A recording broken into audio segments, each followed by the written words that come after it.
जय भीम साथियों, आपका स्वागत है equality and justice Patiala YouTube channel पर, जो कि इंजीनियर हरदीप सिंह चंबर द्वारा संचालित है। कृपया इस चैनल को like, share. Jai Bhim friends. Today I, engineer Hardeep Sinha Chumba, am presenting a very important truth before you. Is the architect of the Indian Constitution Dr. B.R. Ambedkar or Sir B.N. The truth could come out only due to the hard work of Colonel Prithvi Rajkumar. That the architect of the Indian Constitution is Dr. B.R. Ambedkar. Colonel Prithvi Rajkumar has collected the true facts by going through the thick books of Baba Sahib's writings and speeches and the writings of people like Dr. M. L. Sahare and Dr. Nalini Anil. We will present only those facts before you. Please like, share and subscribe this channel. Jai Bhim friends. Engineer Hardeep Singh Chumbar has already told you about today's video. Please like, share and subscribe to this channel. The provided text by Colonel Prithvi Rajkumar, an excerpt from Ambedkar's Mastery, the Constitution of India's Architect, addresses a historical clarification regarding the chief architect of the Indian Constitution, specifically refuting recent assertions that undermine the role of Dr. B.R. Ambedkar. It outlines that while Sir B.N. served as the constitutional advisor and created a preliminary rough draft, he was not a member of the Constituent Assembly. The document details Ambedkar's decades-long constitutional involvement and his critical leadership as chairman of the drafting committee. The source emphasizes that Ambedkar took primary responsibility for synthesizing, refining, and defending the final document through intensive clause-by-clause scrutiny, often working despite his poor health. Throughout the Assembly's debates, his constitutional judgment and reasoning were accepted as final, stabilizing the supreme law of the land. Ultimately, the text uses historical records and peer testimonials to affirm Ambedkar's position as the recognized principal architect and father of the Constitution. What if I told you that the man we call the father of the Indian Constitution wasn't actually the main author? It's a pretty bold claim, right? And it's one that's stirring up a lot of debate right now. So today, we're going to separate fact from fiction and figure out who really was the chief architect of India's democracy. So here's the big question. Who really drafted this massive world-changing document? For decades, we thought we knew the answer. But now, a new story is emerging that challenges everything. And figuring out the truth here, well, it really matters for how we understand the very foundation of modern India.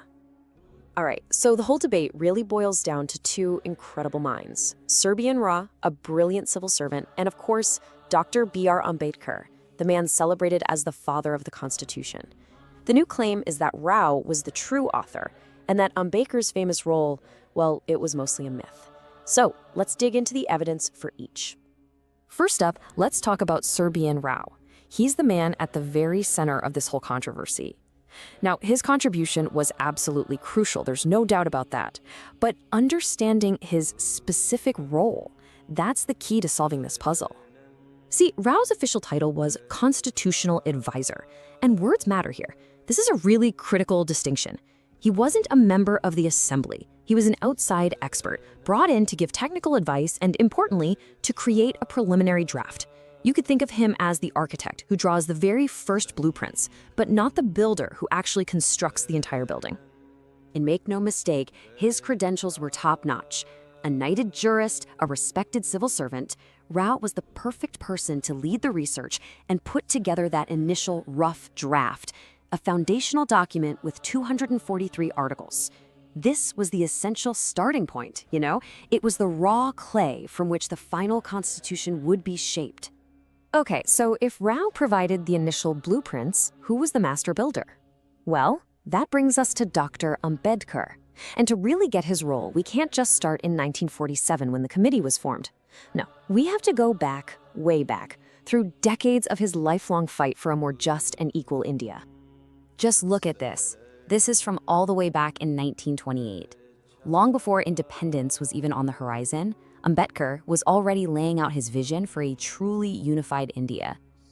This wasn't just about laws and rules for him. It was about forging a national identity. And this core belief, it would become the guiding star for all his constitutional work. And this timeline, I mean, it's just incredible. For nearly 30 years before the drafting committee even existed, Ambedkar was deep in the trenches of constitutional reform, from fighting for the rights of marginalized communities in 1919 to shaping major legislation in the 1930s, his depth of hands-on experience was, frankly, unparalleled. So all of this, decades of experience and this powerful vision, it all leads to this one moment, the creation of the drafting committee. Their job? A monumental one.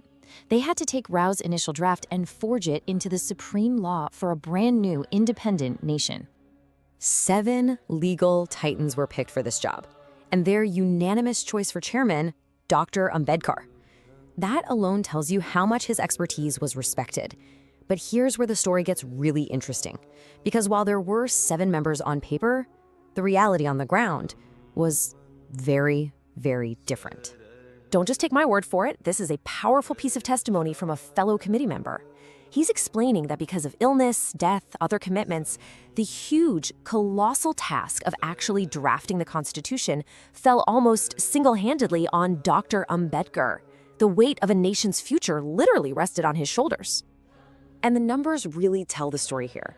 Rao's initial draft had 243 articles.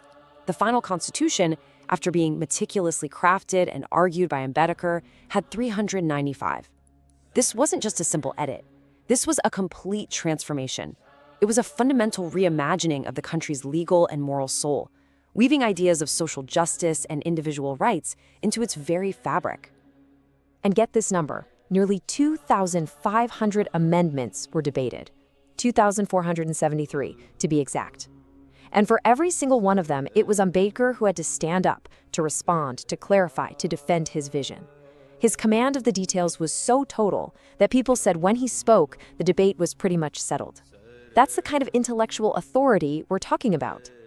So, after all the debates, all the drafting, all that immense intellectual heavy lifting, what was the architect's final message to the nation he was helping to build? Well, his last speech to the Assembly is one of the most powerful and honestly prophetic speeches in India's history. With this monumental task finally done, Ambedkar didn't just celebrate. He gave a pretty sobering warning. He said that a constitution, no matter how perfectly written, is really just a piece of paper. Its real power, its survival, depends entirely on the character of the people who are in charge of making it work. And this right here, this was his greatest fear. He called it a life of contradictions. The new constitution would give everyone political equality, one person, one vote. But it couldn't just magically wipe away centuries of deep social and economic inequality. He warned, very starkly, that if this gap between our political ideals and our social reality isn't fixed, the very foundations of democracy could be blown up. So what was the final verdict from the people who were actually there? You can't get a more definitive answer than from the president of the Assembly himself, Dr. Rajendra Prasad. He said that choosing Ambedkar as chairman was the single best decision they ever made. He didn't just get the job done, he elevated it, adding luster to the entire historic project.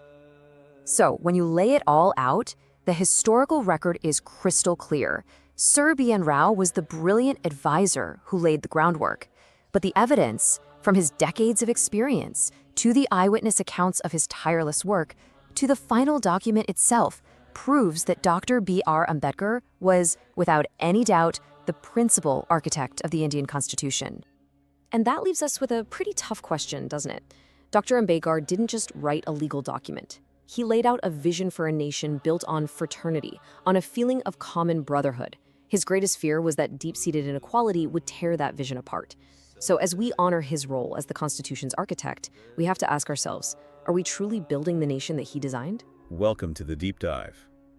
Today we're taking on, well, arguably the world's most extensive governing document, the Constitution of India. It's a document of just immense complexity and, historical gravity.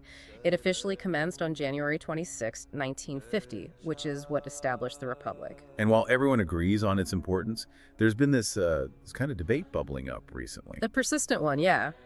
It questions whether the man we all know as the father of the Constitution, Dr. B.R. Ambedkar, had a less central role than, say, his predecessor, Sir B.N. That is the exact tension we want to get into today.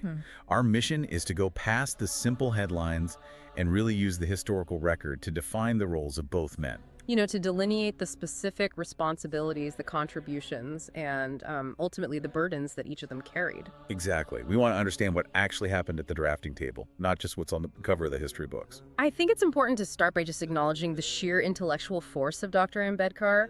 We know he was the chairman of that critical 7-member drafting committee. But his qualifications are just staggering when you look at them.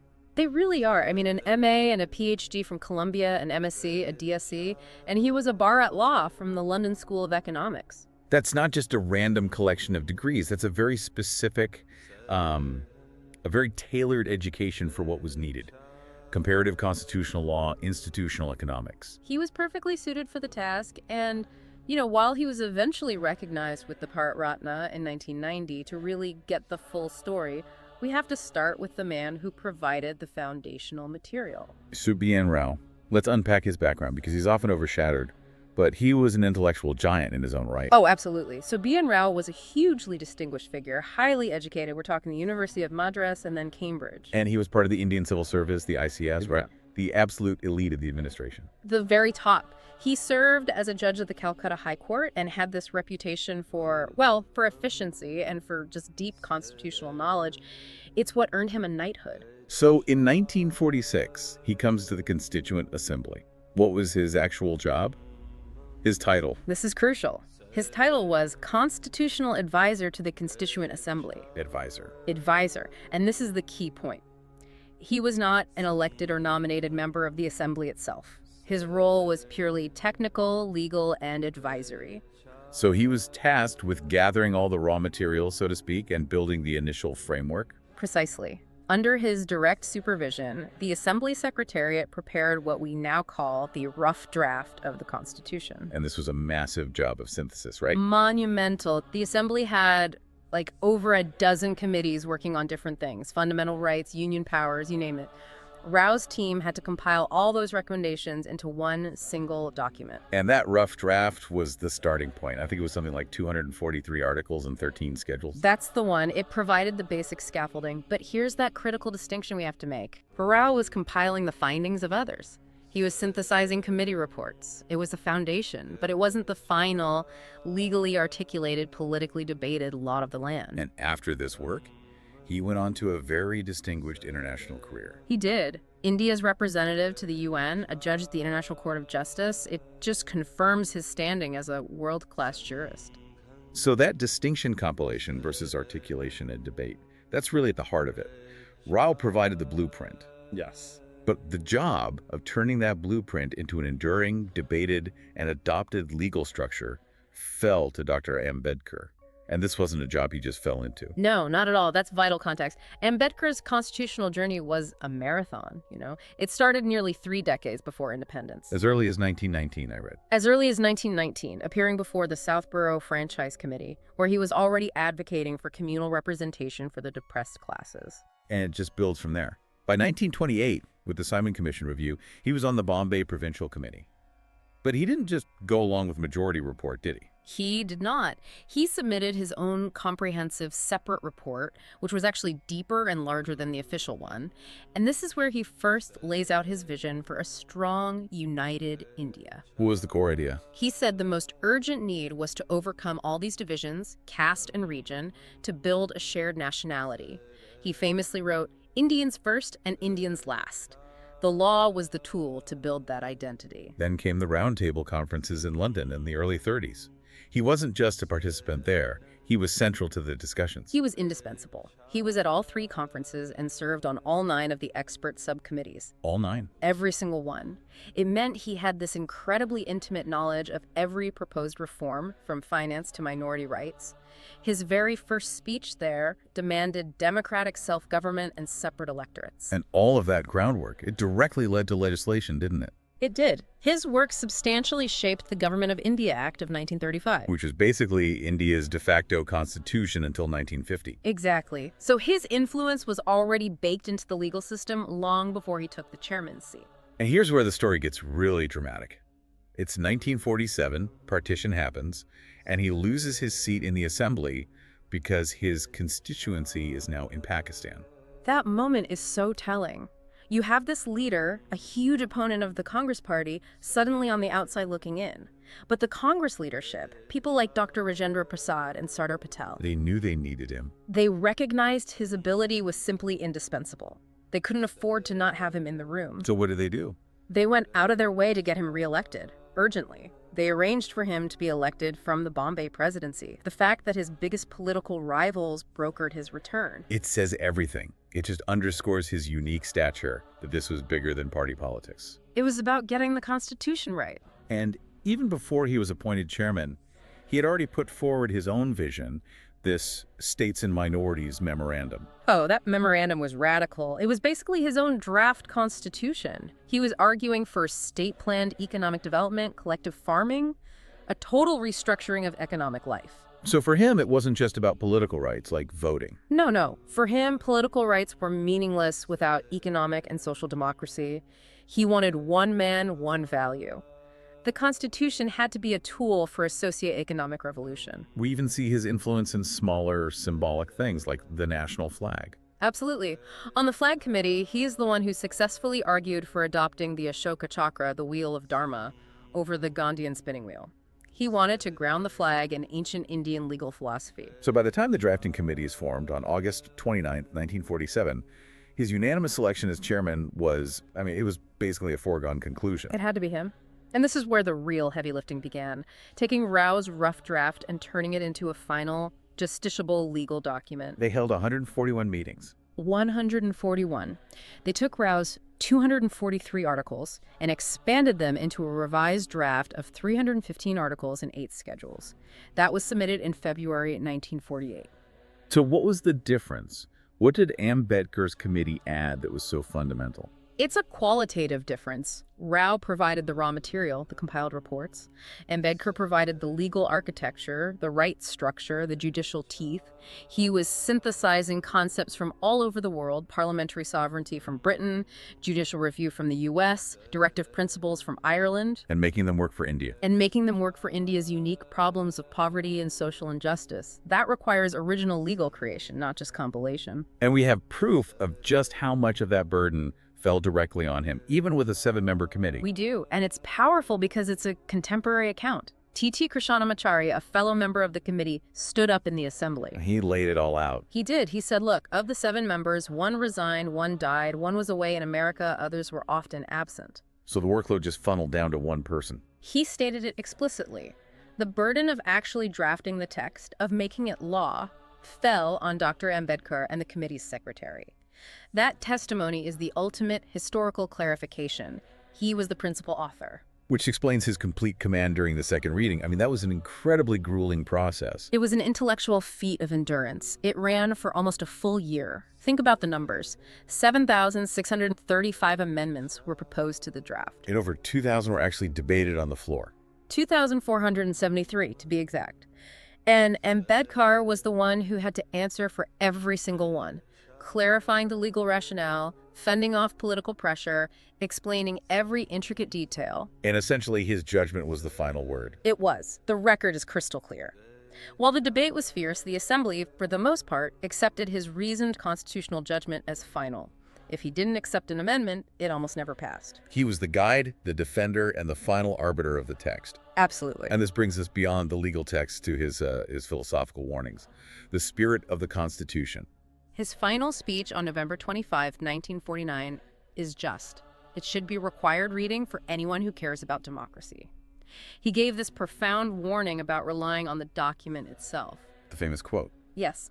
However good a constitution may be, it is sure to turn out bad if those who are called to work it happen to be a bad lot. It shifts the burden entirely from the paper to the people. Exactly. He was so anxious about the future. He warned against putting creed above country, and specifically about hero worship in politics.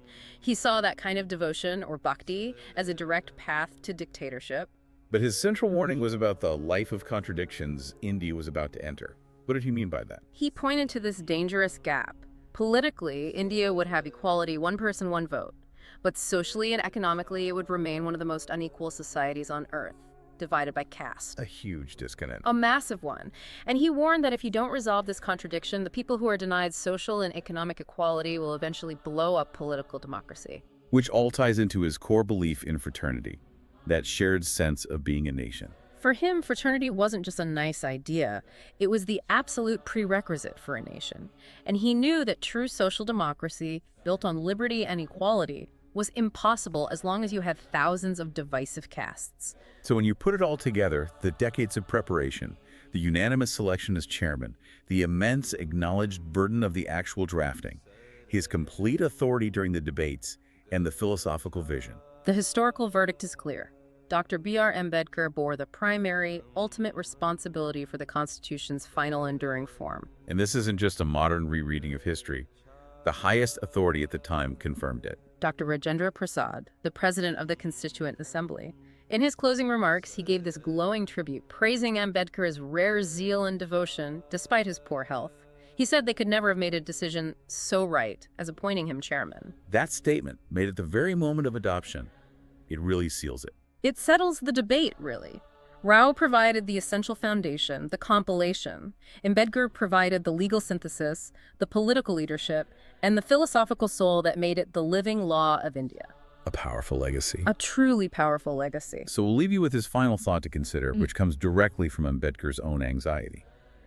If the success of any constitution, even one as brilliantly crafted as India's, ultimately relies on the virtue of the people who work it, that good lot he mentioned, how does a democratic society actively teach and prioritize the civic virtue and fraternity needed to secure that constitution for the future? That's something to keep exploring. If you want to make India great, then definitely read the newspaper Equality and Justice Patiala, published daily. जय भीम साथियों, धन्यवाद आपने पूरा video देखा। Equality and justice Patiala YouTube channel पर आपका स्वागत है। कृपया चैनल को लाइक, शेयर और सब्सक्राइब जरूर करें।